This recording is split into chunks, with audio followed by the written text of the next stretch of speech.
Good morning everyone. This is class 12th, subject chemistry, chapter number 1, solid state, lecture number 5. In this lecture, I shall be discussing imperfections in solids, and in imperfection in solids, I shall discuss stoichiometry defects, non-stoichiometry defects and impurity defects. And in the end, I will discuss the homework solution of lecture number 4. Imperfections in solids. Although crystalline solids have short range as well as long range order in the arrangement of their constituent particles, yet crystals are not perfect. Usually, a solid consists of an aggregate of large number of small crystals, and these small crystals have defects in them. This happens because when crystallization process occurs at fast or moderate rate. Since crystals are formed when the process of crystallization occurs at extremely slow rate, even these crystals are not free of defects. These defects are basically irregularities or arrangement in the constituent constituent particles. That is, any departure from the perfectly ordered arrangement of constituent particles in the crystal is called imperfection or defect. There are two types of defects: point defects, line defects. So first is point defects. Point defects are the irregularities or deviations from the ideal arrangement around a point or an atom in the crystalline structure. So when the defects are around a point or an atom in the crystalline structure, that is known as point defect. Second is line defects. When the deviation from the ideal arrangement exists in the entire row of lattice point, that defect is known as line defect. So when the deviation from the ideal arrangement exists in the entire row of lattice points, or of you can say constant particles, then that defect is known as line defect. So in this chapter we shall confine our discussion to point defects only. There are three types of point defects: stoichiometric defects, non-stoichiometric defects and impurity defects. So first we start with stoichiometric defects. If defects in the crystal are such that the ratio between the cations and anions remains the same as represented by chemical formula, that is known as stoichiometric defect. So in stoichiometric defect, you can see that the stoichiometry of the solid is not disturbed, and that is stoichiometric defects. These defects are also called intrinsic defect or thermodynamic defects. Because this generally arises due to the absorption of heat from the surrounding. That is why these stoichiometric defects are known as thermodynamic defects. These stoichiometric defects are of two types: vacancy defect, interstitial defect. So first is vacancy defect. When some of the lattice sites are vacant, then the crystal is said to have vacancy defect.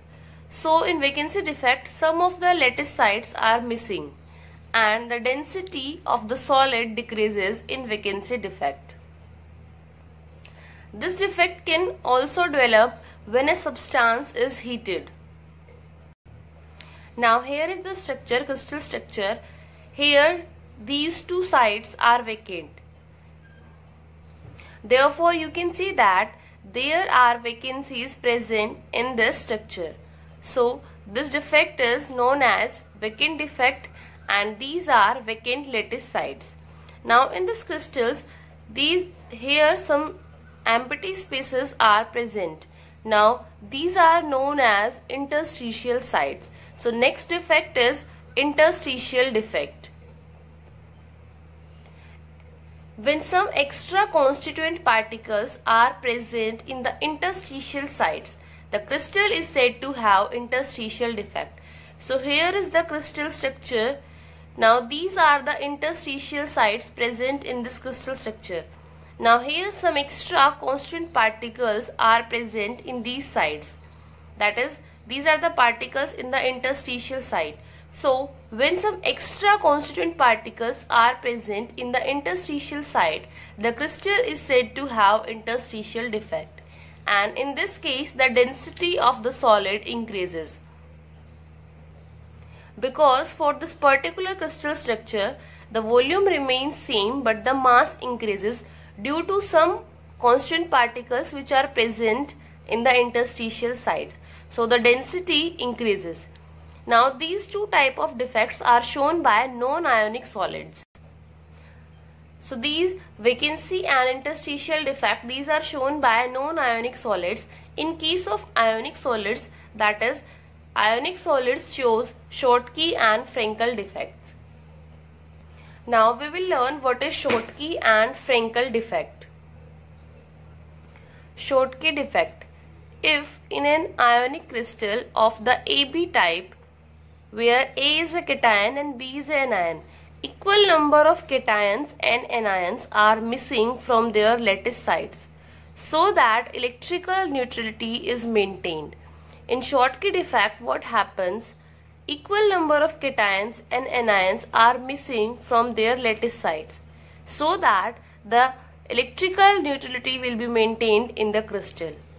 And here equal number of cations and anions are missing from their lattice sites, so we can see that it is basically a type of vacancy defect.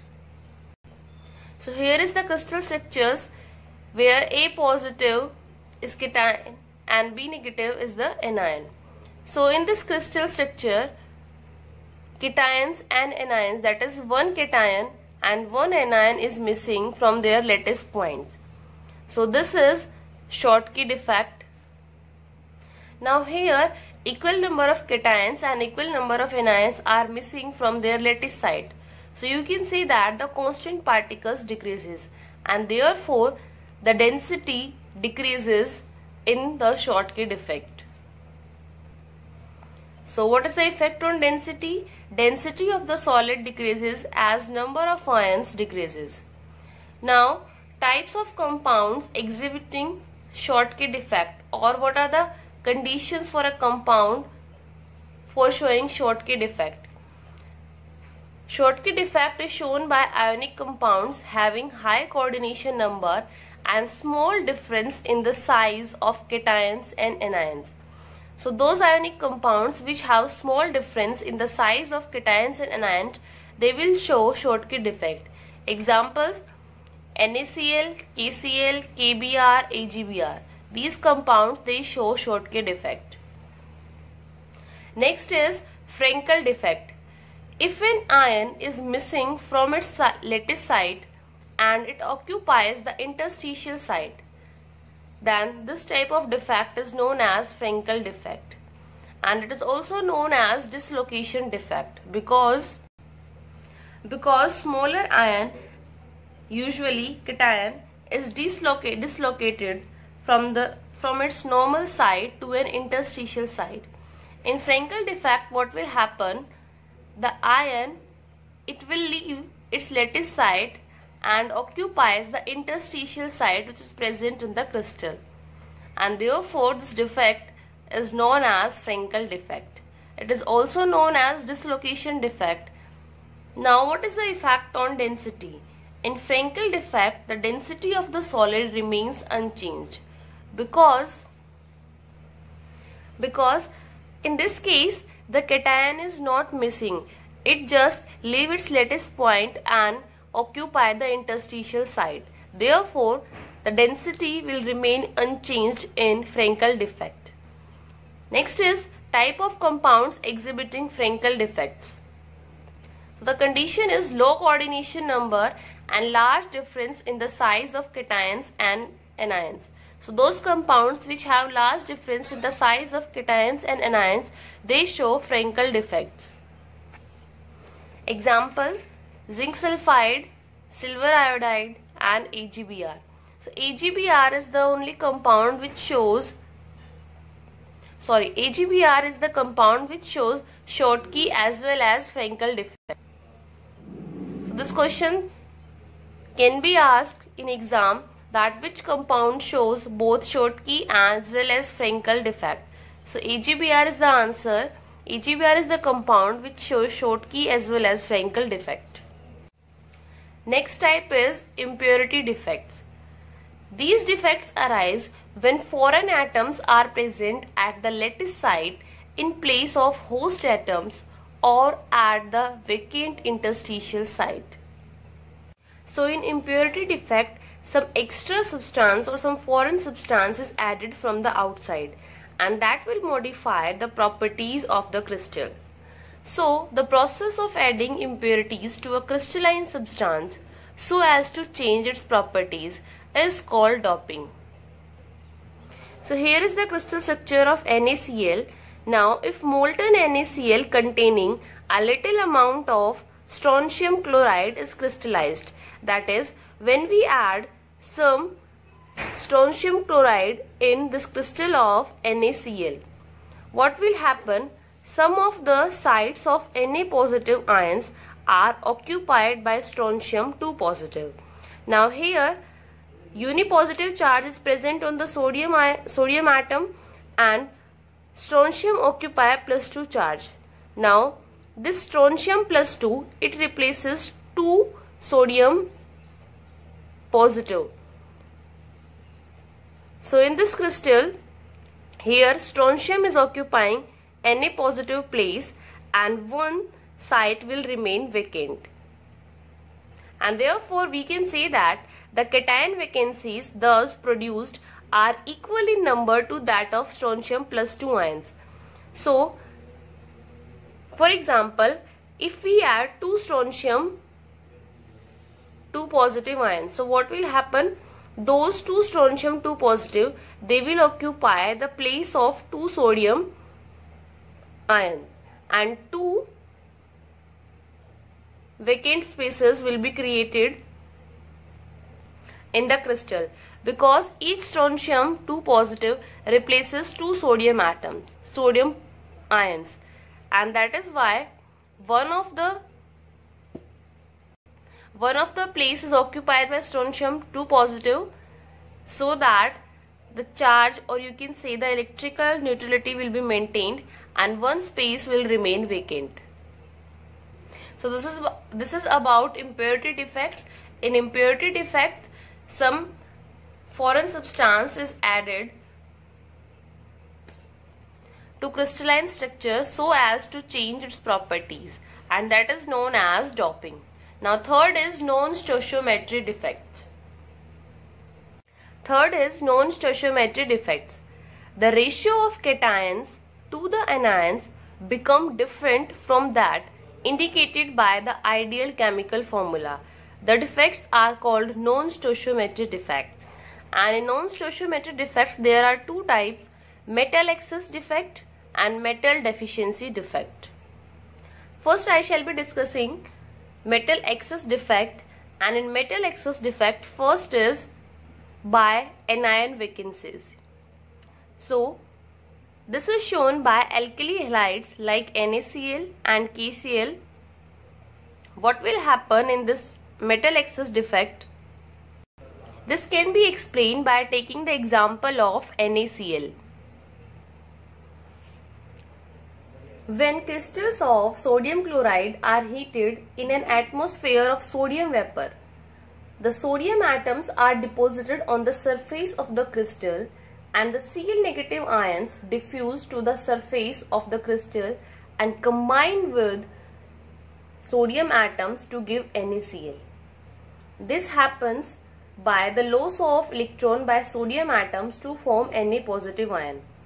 The released electron diffused into the crystal and occupy anionic sites. What will happen when we heat sodium chloride in presence of sodium vapors? So at the surface there will be deposition of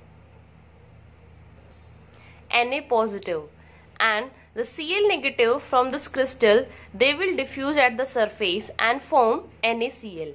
Now, Na positive is formed by the loss of electron, that electron that will occupy the site from where the chloride ion left, and this is known as F center. F center or Fabrzan center for color center. So F centers are the anionic sites occupied by unpaired electron are called F centers, and they impart yellow color to the crystal of NaCl. That is, they show color because of the excitation of these electrons which are present in the F center, that is, when they absorb energy from the visible light falling on the crystals. Similarly, excess of lithium makes lithium chloride crystals pink, and excess of potassium makes potassium chloride crystals violet. Second is metal excess defect due to the presence of extra cations at the interstitial site. This can be explained by taking the example of zinc oxide. When we heat zinc oxide, oxygen will be lost, and this zinc oxide, which is white in color, will change its color to yellow. That is, when we heat zinc oxide, it will lose oxygen and turns its color to yellow. That is, when we heat, there is an excess of zinc in the crystal and its formula changes to zinc 1 plus X oxygen. And these excess of zinc positive 2 ions move to the interstitial sites and the electrons to the neighboring interstitial sites.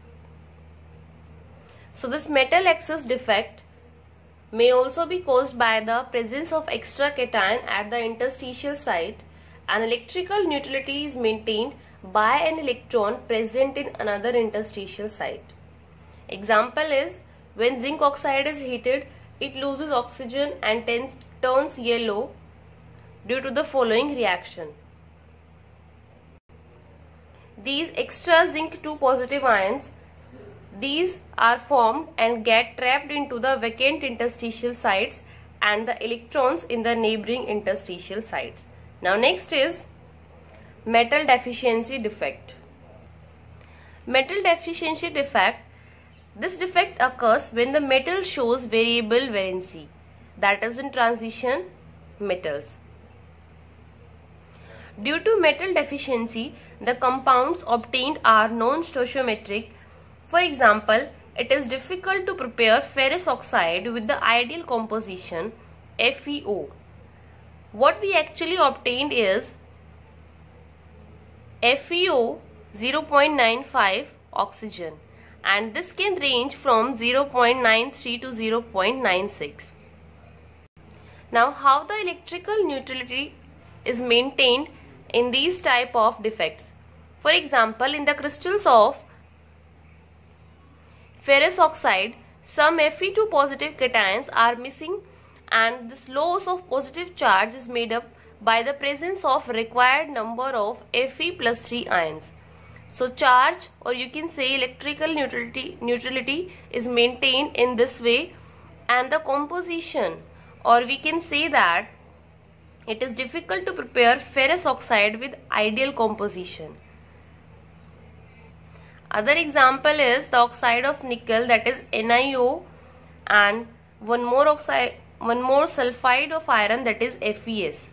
So metal deficiency defect, this occurs when the metal shows variable valency, that is in transition metals this defect is shown. So this is all about stoichiometric, non-stoichiometric and impurity defects. After doing this, you can solve NCERT in text question number 19, 20, 21, 22 and NCERT exercise question number 23. Now I will be discussing the homework solution of lecture number 4. NCERT in text question number 14. What is the two-dimensional coordination number of a molecule in square closed packed layer? The answer for this question is, this is the square closed packing in 2 dimension. Now if we consider the sphere, the central sphere, this touches 4 atoms, or you can say 4 spheres. So the coordination number for the sphere, or you can say that the coordination number in square closed packing is 4. Next question is question number 15. A compound forms HCP structure. What is the total number of voids in 0.5 mole of it? How many of these are tetrahedral voids? So in this question, first of all, we will calculate the number of atoms in HCP structure. Here number of moles, that is 0.5, is given. So number of atoms, that will be equal to n into Na. It comes out to be 3.011 into 10 to the power 23. Now number of atoms is equal to octahedral voids. So octahedral voids equals to number of atoms form HCP structure. So number of octahedral voids are 0.5 into 6.023 into 10 to the power 23. It comes out to be 3.011 into 10 to the power 23. Now tetrahedral voids are double the number of octahedral voids. So these are the tetrahedral voids. Now in this question, we have to calculate the total number of voids. So we will add octahedral void plus tetrahedral voids. The total number of voids comes out to be 9.034 into 10 to the power 23. Question number 16. A compound is formed by two elements, M and N. The elements N form CCP and atoms of M occupy 1/3 of the tetrahedral void. What is the formula of compound? The answer for this question is, suppose the number of atoms in CCP is N. So if number of atoms in CCP is N, then octahedral voids, that will be equal to N, and tetrahedral voids are double the number of octahedral voids, so it will be 2N. Now in this question it is given that N forms CCP and M is occupying 1/3 of the tetrahedral void. So total number of tetrahedral void is 2N and 1/3 is occupying by M. So 2N into 1 by 3. So the ratio of M is to N comes out to be 2 is to 3. 2 by 3 is to 1. The formula will be M2N3. So this is the formula of the compound. Here N is forming CCP and M is occupying 1/3 of the tetrahedral void. Question number 17. Which of the following lattices has the highest packing efficiency? So here simple cubic, body centered cubic and hexagonal closed pack lattice. These are given. In the last lecture we discussed the packing efficiency. For simple cubic it is 52.4, for BCC it is 68% and for HCP it is 74%. So this has the highest packing efficiency. Next is question number 18. An element with molar mass 2.7 into 10 to the power minus 2 kg per mole forms a cubic unit cell with edge length 405 picometer. If its density is 2.7 into 10 to the power 3 kg per meter cube, what is the nature of the unit cell? So here we can apply the formula density, that will be equal to Z into M upon A cube into Na. Now in this question we have to calculate the value of Z. If the value of Z comes out to be 1, then that is simple cubic unit cell. If the value of Z comes out to be 2, then it is body centered.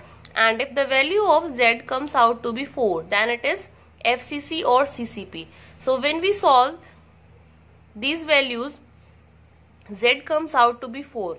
Therefore, this unit cell is CCP or FCC. Next is NCERT exercise questions. Question number 10. Calculate the efficiency of packing in case of metal crystal for simple cubic, body centered cubic and face centered cubic. So this was explained in the previous lecture. Next question is question number 11. Silver crystallizes in face centered cubic lattice. If edge length of the cell is 4.07 into 10 to the power minus 8 centimeter and density is 10.5 gram per centimeter cube, calculate the atomic mass of silver. So here we apply the formula for density, that is Zm upon A cube into Na. Now here silver crystallizes in FCC lattice, and for FCC the value of Z, that will be equal to 4. So here M is given, M we have to calculate, density is given, the value of A is given, and the value of Z is 4, and the Avogadro number is 6.023 into 10 to the power 23. So when we solve this, the value of M comes out to be 107.09 gram per mole. Next question is, niobium crystallizes in the BCC structure. If density is 8.55 gram per centimeter cube, calculate the atomic radius of niobium using atomic mass, that is 93 U. Now here again we will apply the formula of density, that will be equal to Z into M upon A cube into Na. So first of all we will calculate A, that is edge length. Now in body centered cubic structure, the relationship between A and R is under root 3A, that will be equal to 4R. So from here we can calculate the atomic radius. The value of A comes out to be 330.4 picometer from this formula. So from here we can calculate the radius, that comes out to be 143.1 picometer. These are the relationship between edge length and radius, atomic radius. For simple cubic it is A equals to 2R. For body centered cubic it is under root 3A, that will be equal to 4R. And for FCC or CCP, under root 2A, that will be equal to 4R. Next question is, copper crystallizes into FCC lattice with edge length. This is the given. Show that the calculated density is in agreement with its measured value of 8.92 gram per centimeter cube. Now here copper is crystallizing into FCC. So the value of Z is 4, mass is 63.5, A is given, and Na is also 6.023 into 10 to the power 23. So when we calculate density using these values, it comes out to be 8.97, which is in agreement with the measured value, that is 8.92 gram per centimeter cube. Next question is question number 21. Gold, whose atomic radius is 0.144 nanometer, crystallizes in face-centered cubic unit cell. What is the length of the side of the cell? In FCC, what is the relationship? Relationship is 4R, that will be equal to A under root 2. Now from here we can calculate the value of A, that will be 4R upon under root 2, and the value of A is 2 under root 2R. The value of R is given, so from here we can calculate the edge length. Next question is question number 20. Question number 24. Aluminium crystallizes in CCP structure. Its metallic radius is 125 picometer. First part is, what is the length of the side of the unit cell? In CCP, this is the relationship, 4R equals to under root 2A. So from here we can calculate the value of A, that comes out to be 354 picometer. Next part is, how many unit cells are there in 1 centimeter cube of aluminium? So first of all we will calculate the volume of 1 unit cell. It comes out to be 4.44 into 10 to the power 23, 10 to the power minus 23 centimeter cube. That is, in 4.44 into 10 to the power minus 23 centimeter cube contains 1 unit cell, or this volume is occupied by 1 unit cell. So in 1 centimeter cube, the number of unit cells are 2.25 into 10 to the power 22. So these are the questions I gave you in lecture number 4. Thank you. Please like and subscribe this channel.